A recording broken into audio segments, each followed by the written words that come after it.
Assalamualaikum warahmatullahi wabarakatuh. Selamat siang. Perkenalkan, saya Septian Budi Cahya, dosen Prodi Pendidikan Tata Niaga, Fakultas Ekonomika dan Bisnis Universitas Negeri Surabaya. Pada kesempatan kali ini, saya akan menjelaskan salah satu mata kuliah yang ada di prodi kami, yaitu riset pemasaran.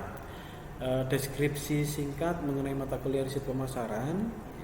Mata kuliah riset pemasaran ini membahas tentang langkah-langkah dalam pengumpulan data, analisis, dan interpretasi informasi yang menghubungkan organisasi dengan pasarnya, serta mengidentifikasi masalah dan peluang pemasaran yang diaplikasikan dengan penyusunan serta evaluasi serangkaian tindakan dalam pemasaran. Capaian pembelajaran mata kuliah atau CPMK yang pertama, mampu mengaplikasikan konsep dan prinsip ilmu bisnis dan pemasaran untuk melakukan perancangan, pengelolaan, dan evaluasi dengan memanfaatkan ilmu pengetahuan dan teknologi dalam bidang riset pemasaran. Selanjutnya, mampu menerapkan konsep teoritik tentang informasi pasar yang terkait dengan perilaku pasar, sehingga pelaku bisnis dalam mengambil keputusan pemasaran mampu memuaskan kebutuhan dan keinginan pasar. Yang ketiga, mampu merancang penelitian di bidang pemasaran. Selanjutnya, mampu melaksanakan penelitian di bidang pemasaran yang meliputi kegiatan merumuskan masalah, mengolah, menganalisis, menginterpretasi data yang diperoleh, dan mengkomunikasikan hasilnya dengan memanfaatkan teknologi. Dan yang terakhir, mampu bertanggung jawab atas pencapaian hasil kerja, baik mandiri maupun kelompok.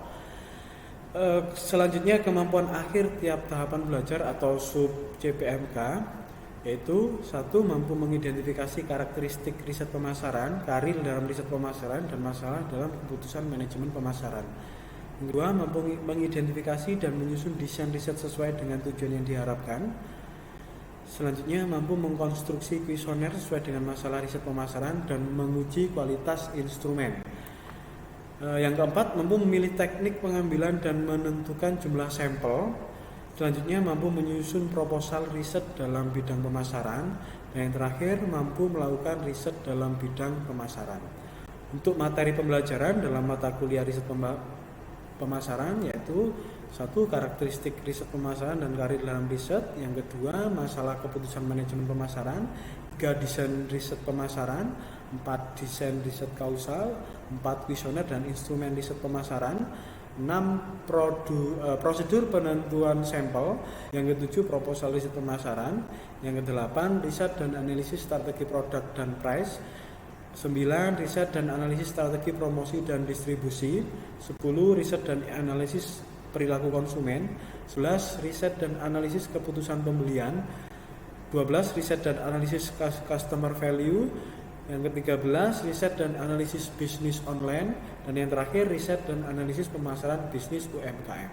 Dalam pembelajaran dilaksanakan dengan cara ceramah, diskusi, dan model pembelajaran digunakan yaitu PBL, Problem Based Learning, PJBL, Project Based Learning, dan juga Discovery Learning. Interaksi dilakukan dengan mahasiswa pada saat diskusi maupun pada saat ada tanya jawab dalam pembelajaran. Kemudian untuk sistem penilaian sendiri pada mata kuliah ini yaitu ada 5. Yang pertama adalah kehadiran, yang kedua nilai partisipasi, selanjutnya adalah nilai tugas, kemudian nilai UTS, dan yang terakhir adalah nilai UAS. Terima kasih. Assalamualaikum warahmatullahi wabarakatuh. Waalaikumsalam warahmatullahi wabarakatuh. Selamat pagi semuanya. Oke, kembali lagi ya dengan saya untuk pertemuan hari ini di mata kuliah riset pemasaran. Ya. Baik, langsung saja akan saya share screen untuk materinya. Sudah terlihat materinya? Sudah, Bapak. Baik, nanti kalau misalkan ada kendala dengan tampilan gambar ataupun juga suara nanti bisa disampaikan ya. Oke, untuk kemampuan akhir pada pertemuan kali ini ya, nanti diharapkan mampu teman-teman mahasiswa mampu mengidentifikasi karakteristik riset pemasaran, karir dalam riset pemasaran, dan masalah dalam keputusan manajemen pemasaran. Oke, sebelum kita ke riset pemasaran, ya, riset pemasaran, mungkin teman-teman sudah pernah Mendengar ya, mendengar. Nah, dari kata riset dulu mungkin. Apa itu riset? Riset itu apa? Oke, Mas Yuliantoro kelihatannya mau jawab ini. Riset itu apa, Mas? Riset itu penelitian, Pak. Penelitian, oke, bagus ya. Kalau untuk pemasaran sendiri itu apa?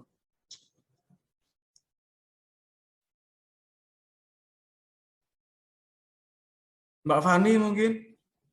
Mbak Fani Wahyu?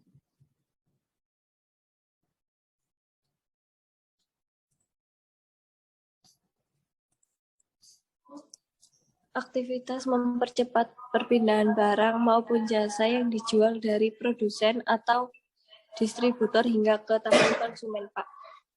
Oke, baik ya. Jadi kalau tadi disampaikan Mbak Fani ya, aktivitas mempercepat perpindahan barang dari produsen ke konsumen ya, konsumen. Lah, berarti di sini sebenarnya dalam penyaluran produk atau barang itu ternyata juga ada yang tidak cepat berarti ya. Berarti dalam penyaluran barang itu juga ada kendala sebenarnya. Makanya dibutuhkan yang namanya pemasaran ya. Bagaimana agar pemasaran itu bisa efektif, bisa efisien ya? Maka dilakukan seperti yang disampaikan tadi Mas Yuliantoro dari pengertian riset tadi ya. Ada yang namanya penelitian ya, dilakukan penelitian dalam pemasaran. Oke, dan lain sebagainya. Oke, pengertian riset pemasaran. Riset pemasaran adalah suatu fungsi yang menghubungkan konsumen, pelanggan, dan masyarakat dengan para pemasar melalui informasi-informasi yang digunakan untuk mengidentifikasi dan mendefinisikan peluang dan masalah pemasaran. Kemudian juga bisa menghasilkan, menyalurkan, dan mengevaluasi aktivitas-aktivitas pemasaran, memonitor kinerja pemasaran, dan meningkatkan pemahaman kita atas pemasaran sebagai suatu proses. Ya. Jadi riset pemasaran ini bisa berfungsi untuk menghubungkan konsumen dengan konsumen, pelanggan, dan masyarakat dengan pemasar itu sendiri. Ya, di sini juga dengan riset pemasaran kita bisa mengetahui masalah apa yang ada pada pasar, yang ada di pasar. Kemudian juga kita bisa melihat aktivitas-aktivitas yang ada dalam masyarakat. Ya. Kemudian juga bisa kita mengevaluasi, kita bisa memonitor kinerja pemasar kita itu seperti apa. Ya.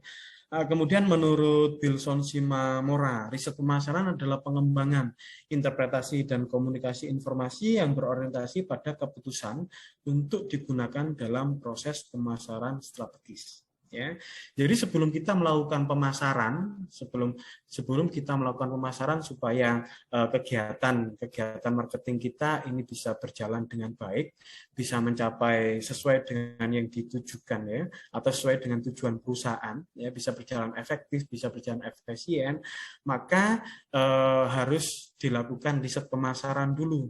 Sehingga nanti dalam proses pemasaran itu kita bisa melakukan secara maksimal karena kita sudah tahu bagaimana kondisi pasar, bagaimana kondisi pesaing dan lain sebagainya.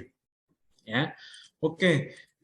Kemudian untuk dari kesimpulan itu ya, riset pemasaran itu merupakan identifikasi yang sistematik dan objektif dalam mengumpulkan, mengkoleksi, menganalisis, dan memutuskan berdasarkan suatu informasi untuk tujuan mengembangkan pembuatan keputusan dalam hubungannya dengan identifikasi dan penyelesaian masalah-masalah dan kesempatan-kesempatan yang ada dalam pemasaran. Jadi kita bisa mengidentifikasi permasalahan-permasalahan secara sistematik dan objektif. Kenapa kok sistematik? Karena dalam tahapan riset pemasaran itu berurutan, ya, ada tahapan-tahapannya. Kemudian objektif karena hasilnya nanti itu lebih akurat. Ya. Jadi analisis kita mengenai pasar itu bukan karena opini kita atau bukan karena opini orang lain, tapi itu merupakan hasil analisis yang kita temukan di pasar. Ya. Datanya akurat, kemudian analisisnya juga tepat, sehingga di situ nanti hasilnya objektif. Ya. Oke, kemudian informasi riset pemasaran itu bisa digunakan untuk menciptakan ide-ide untuk aktivitas pemasaran. Jadi setelah kita melakukan riset, kita bisa menentukan ide-ide apa saja yang kita butuhkan ya, atau kita bisa menemukan ide-ide untuk melakukan aktivitas pemasaran selanjutnya. Kira-kira pemasaran yang seperti apa yang perlu kita lakukan dalam sebuah perusahaan atau dalam mengenalkan sebuah produk ya. Kemudian bisa mengevaluasi aktivitas pemasaran. Nah, kita juga bisa mengevaluasi apakah selama ini kegiatan pemasaran yang sudah kita lakukan sudah betul atau tidak. Kalau misalkan ada yang kurang, lah kita juga bisa mengevaluasi di mana kurangnya, apa yang harus kita lakukan. Ya, kemudian membanding kinerja dengan tujuan, membandingkan kinerja dengan tujuan. Selanjutnya meningkatkan pemahaman umum mengenai fenomena serta proses pemasaran. Ya, fungsi lain dari riset pemasaran ini yang pertama dari perencanaan. Ya, jadi kita bisa merencanakan apa itu namanya apa yang nanti akan kita lakukan. Ya, kemudian kalau misalkan ada sebuah masalah, nah ini bisa digunakan untuk memecahkan masalah. Misalkan dalam suatu perusahaan, kenapa kok penjualan kita tahun ini menurun? Ya, kenapa penjualan kita menurun? Kenapa labanya berkurang dan lain sebagainya? Apa yang terjadi di masyarakat? Ini bisa kita lakukan riset pemasaran untuk memecahkan masalah-masalah tersebut. Ya. Kemudian juga fungsi lainnya adalah pengendalian. Ya. Jadi kalau misalnya ada masalah bisa dikendalikan dengan baik nantinya. Oke. Manfaat riset pasar.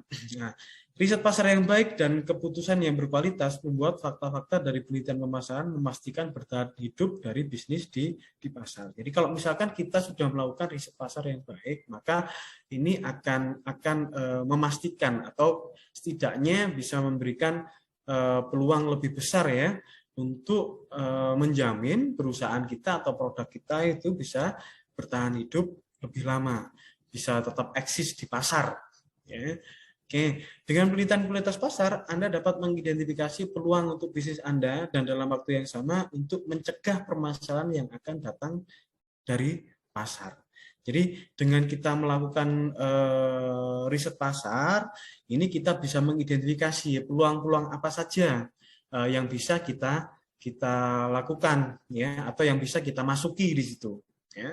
Mungkin dari dari hasil riset, kemudian kita bisa membuat produk baru misalkan yang dibutuhkan oleh masyarakat, atau mungkin juga kita mengembangkan produk yang sudah kita buat, kita kembangkan ya, kemudian nanti kita salurkan ke pasar. Ya, selain itu juga bisa mencegah permasalahan yang akan datang dari pasar. Ya, dengan adanya riset kita juga bisa melakukan bagaimana meramal kondisi pasar di masa yang akan datang. Ya, bisa meramal penjualan juga, misalkan penjualan mulai tahun 2010 sampai tahun 2020 ini trennya positif misalkan. Ya. Nah itu juga bisa kita lakukan riset bagaimana perkembangan 10 tahun ke depan 2020 sampai 2030 misalkan. Nah, itu juga bisa dilakukan dengan riset. Kemudian juga Anda akan selalu tahu dan terus-menerus belajar tentang pelanggan Anda, pesaing Anda, dan bagaimana upaya pemasaran yang akan kita lakukan atau Anda lakukan. Oke, peran riset pemasaran ya. Jadi peran riset pemasaran sendiri itu yang pertama merupakan cara yang efektif untuk menentukan produk atau layanan baru yang laku dijual. Ya. Kenapa bisa dikatakan efektif? Karena dengan adanya riset maka kita bisa tahu informasi secara aktual, secara objektif ya, sehingga keputusan-keputusan yang kita ambil dalam kegiatan pemasaran itu tidak sia-sia ya, tidak sia-sia karena kita sudah tahu bagaimana peluangnya, bagaimana kondisinya, sehingga kita bisa membuat rencana atau planning yang tepat ya, sehingga nanti tujuan juga akan tercapai dengan akurat. Kemudian merupakan sarana manajemen yang efektif dan efisien. Ya, sarana manajemen yang efektif dan efisien. Seperti yang saya sampaikan sebelumnya ya, kalau kita sudah tahu planningnya, sudah tahu kondisinya, maka apa yang kita lakukan itu pun juga terarah, terukur. Ya. Tujuan kita akan tercapai dengan cepat, ya, kemudian juga tidak membutuhkan biaya-biaya yang lain yang bisa membuat atau membebani dalam manajemen perusahaan, ya. Kemudian merupakan sarana yang baik secara metodologi dan statistik, ya. Karena memang dalam riset pemasaran ini ada metodologinya, ya. Ada apa itu namanya desain penelitiannya, ya. Kemudian juga bisa kita lakukan secara penghitungan statistik, ya. Jadi nanti kalau di pertemuan bersama melakukan analisis data, entah itu menggunakan Excel ataupun juga menggunakan aplikasi SPSS dan aplikasi statistik lainnya. Oke, kemudian merupakan proses ilmiah yang bersifat netral dan memberikan hasil yang tidak bias atau valid. Ya, kenapa kok bersifat netral? Karena memang hasilnya ya sesuai data yang ada di masyarakat. Ya, kemudian hasilnya tidak bias atau valid, hasilnya valid. Kenapa kok bisa valid? Ya datanya sesuai, maksudnya datanya objektif, ya. Datanya memang sesuai apa yang ada dalam pasar, kemudian juga analisisnya pun juga akurat sehingga nanti hasil yang didapatkan juga valid, tidak bias, ya. Fungsional riset pemasaran ini ada fungsi deskriptif. Jadi dalam fungsi deskriptif ini pengumpulan dan penyajian pernyataan tentang fakta. Jadi bisa dideskripsikan, ya. Jadi setelah data-data dikumpulkan, kemudian disajikan dengan pernyataan-pernyataan mengenai hasil dari hasil riset, ya. Kemudian fungsi direncanakan, ya. Jadi setelah ada diagnostik deskriptif, setelah ada fungsi deskriptif, ya, kemudian diagnostik, maka nanti kita bisa membuat perencanaan, ya, bisa kita buat prediksi apa yang nantinya bisa dihasilkan, ya. Oke, selanjutnya kriteria riset pemasaran. Jadi kalau tadi riset pemasaran itu harus valid tadi, ya, harus valid, ya. Apakah nanti bisa tidak valid, Pak? Bisa saja kalau misalkan nanti datanya itu dimanipulasi, datanya tidak sesuai dengan data yang ada pada objek atau yang ada pada pasar, sehingga dalam kriteria riset pemasaran itu ada kriteria-kriterianya. Yang pertama, relevan, ya. Dalam riset pemasaran itu menghasilkan informasi yang dibutuhkan untuk merespon tantangan atau menyelesaikan masalah pemasaran yang dihadapi sesuai dengan apa yang dihadapi, ya. Kemudian tepat waktu, hasil penelitian selesai tepat pada waktunya. Kenapa kok harus tepat waktu? Karena memang perubahan pasar itu kan dinamis, ya, semakin hari semakin berkembang, maka ya hasil penelitian, hasil risetnya ya harus sesuai dengan waktunya, ya. Kalau misalkan kita mau meneliti bagaimana apa itu namanya peramalan penjualan misalkan 10 tahun ke depan, ya. Maka ya tahun ini harus sudah selesai sehingga kita bisa merencanakan bagaimana tindak lanjut yang akan dilakukan oleh perusahaan, ya. Kemudian juga datanya pun juga ya yang harus relevan juga, ya. Misalkan 10 tahun ke belakang, bukan 100 tahun ke belakang. Kalau 100 tahun ke belakang kan di situ ada banyak faktor yang mungkin tidak sama nanti kalau dibandingkan dengan kondisi pasar 10 tahun ke depan, ya. Selanjutnya efisiensi. Setiap riset pemasaran harus memberikan nilai tambah lebih besar daripada biaya yang telah dikeluarkan. Kemudian objektif agar hasil penelitian kualitas baik sehingga kesalahan interpretasi dapat dihindari. Jadi di sini dalam riset pasar ya harus objektif, datanya harus sesuai, hasilnya juga harus sesuai, dan apa yang disampaikan dari hasil riset itu ya sesuai dengan hasil olah data atau hasil dari analisis datanya. Oke, siapa sih yang menggunakan riset pemasaran, ya, riset pemasaran, ya. Yang pertama adalah perusahaan yang kurang informasi tentang pasarnya, ya. Mungkin kebanyakan yang menggunakan riset pemasaran atau melakukan riset pemasaran perusahaan-perusahaan besar. Tapi kalau misalkan ada perusahaan kecil atau UMKM misalkan, ya, mau melakukan riset, ya itu bisa saja. Atau mungkin Anda mahasiswa punya usaha di rumah, kemudian ingin melakukan riset terhadap usahanya, ya itu juga bisa. Ya.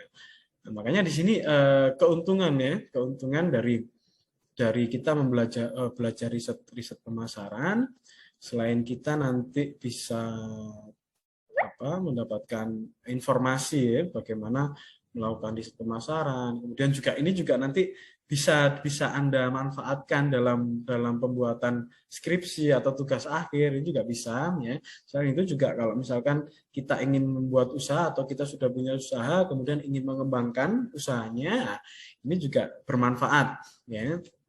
Oke, kemudian kalau di beberapa perusahaan-perusahaan lain ya, ataupun juga beberapa studi riset, nah ini mengungkapkan anggaran riset pemasaran rata-rata adalah di AMA ya 1,9 juta US dollar. Ini cuma untuk riset pemasarannya aja. Ya. Nah, ini membuktikan bahwa riset pemasaran itu penting. Ya, riset pemasaran itu penting. Makanya banyak perusahaan yang rela mengeluarkan banyak dana, banyak uang untuk melakukan riset pemasaran, ya, karena mungkin itu namanya pengorbanan biaya dilakukan untuk riset nanti juga akan mendapatkan keuntungan di akhirnya nanti. Oke, kemudian jenis-jenis riset pemasaran. Nah, dalam riset pemasaran ini ada dua ya. Yang pertama adalah problem identification research. Ya. Yang kedua adalah problem solving research. Ya. Jadi identifikasi masalah, ya, kemudian penyelesaian masalah. Ya. Kalau untuk problem identification research ini ada market potential research, ada market share research, ada impact research, dan lain sebagainya, ada forecasting juga ya, peramalan. Kemudian kalau untuk problem solving research ada riset segmentasi, riset produk, riset harga, riset promosi, dan juga riset distribusi.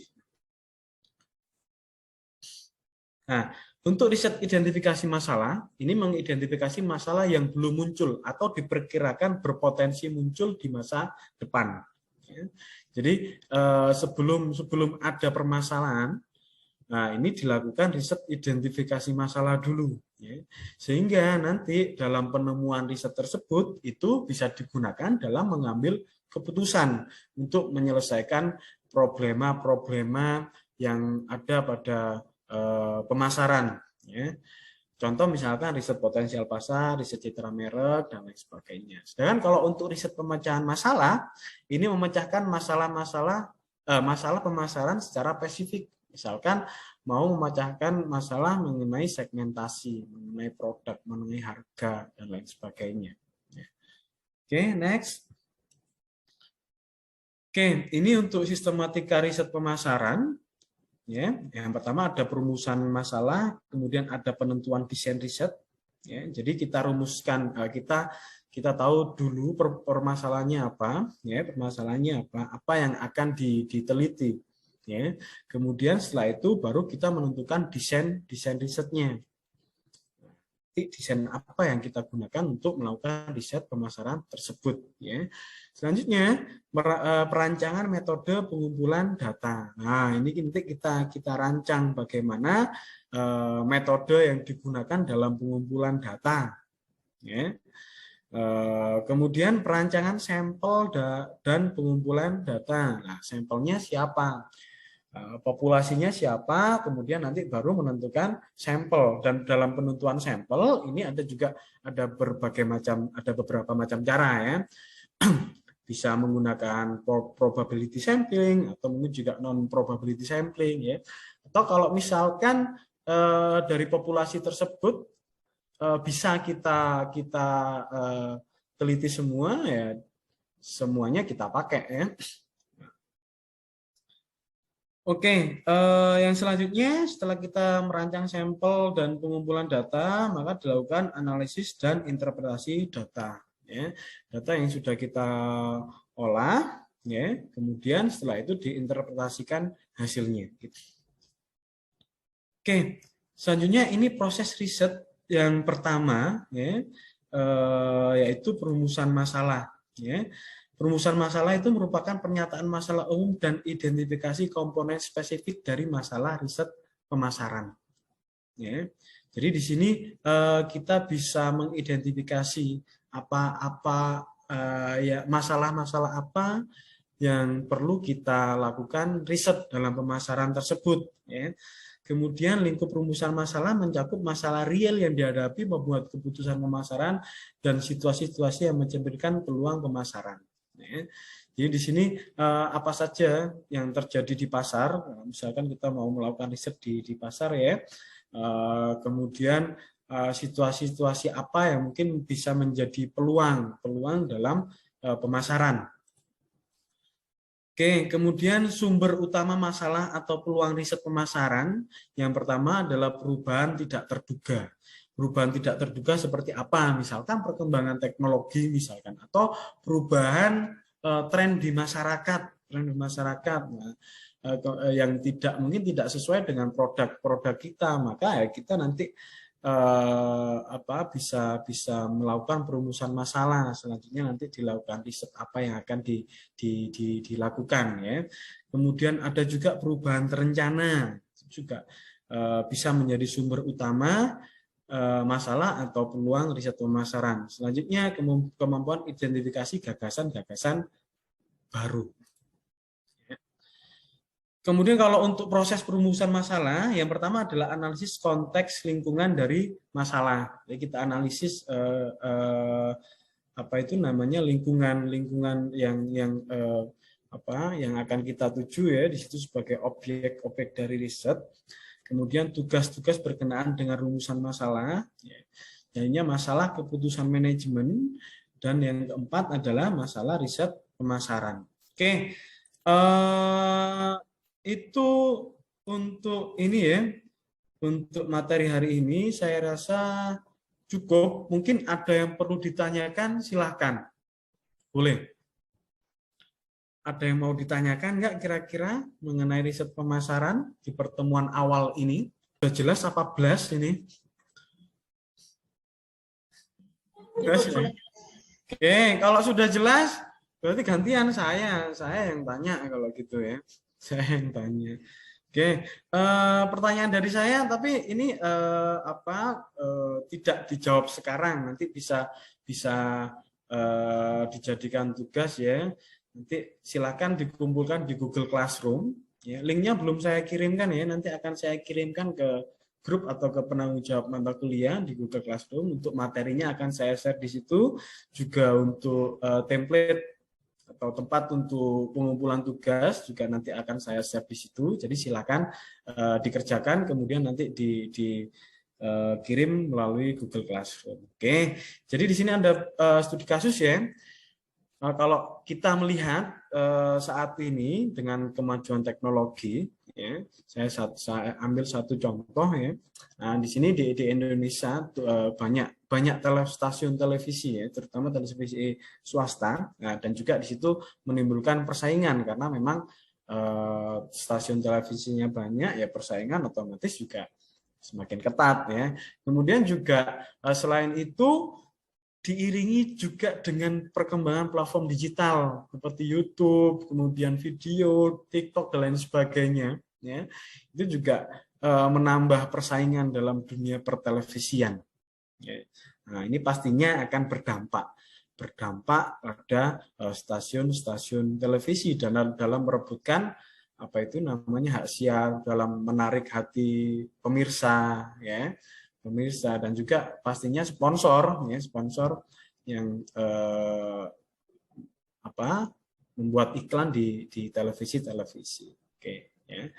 Jadi tolong nanti bisa diidentifikasi ya, coba Anda buat perumusannya di pertemuan berikutnya akan ada penjelasan lebih lanjut lagi mengenai riset pemasaran ya. Kemudian juga bagaimana analisis datanya juga ya, nanti kita akan pelajari di pertemuan berikutnya.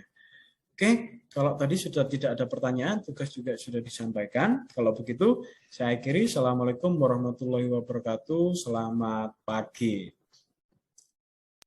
Waalaikumsalam.